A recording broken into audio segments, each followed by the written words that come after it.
print, email, Facebook, Twitter. More. Surabaya police officer says his instinct was to save young girl involved in attack. Media player, space to play, M to mute, left and right to seek, 0002:1700:0002:17. Ronnie Faisal doesn't consider himself a hero. The Surabaya police officer says he was only doing what any father would do when he rushed into the scene of a suicide bombing to save a little girl. "I saw she was just a kid, 7 or 8 years old. Her face and body were covered with blood," he told the ABC. "As a father myself, my instinct was to save her. I approached, grabbed her and took her to the medics." The little girl was riding on one of 2 motorcycles used by suicide bombers to blow up the entrance of the Surabaya police headquarters on Monday morning. Media player, space to play, M to mute, left and right to seek, 00:1300:13 4 men, all members of her family, were killed in the blast, but she survived. After a while she started moving helplessly, asking for help, Mr. Ronnie said. "People were yelling at her, encouraging her to stand up. As a human being, I was only thinking about saving her, even though she was involved in the bombing."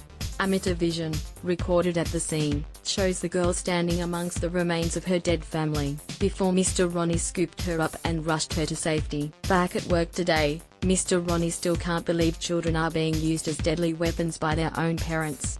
"I am a Muslim too, no one who does that can claim to be a Muslim," he said. Mr. Ronnie said he hopes to visit the girl as soon as she recovers. "I don't know what I would say to her," he said. "I would only hug her and hope she is still under God's protection."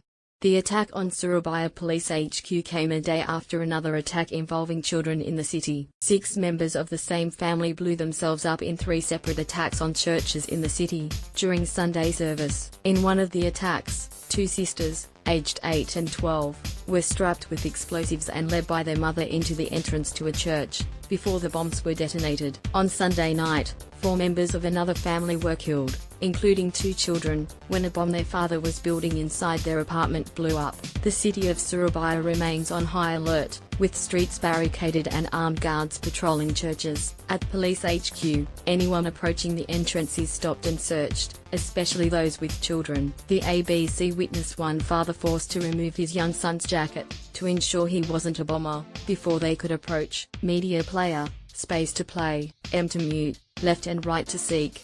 00:1700:0002:17. Print, email, Facebook, Twitter.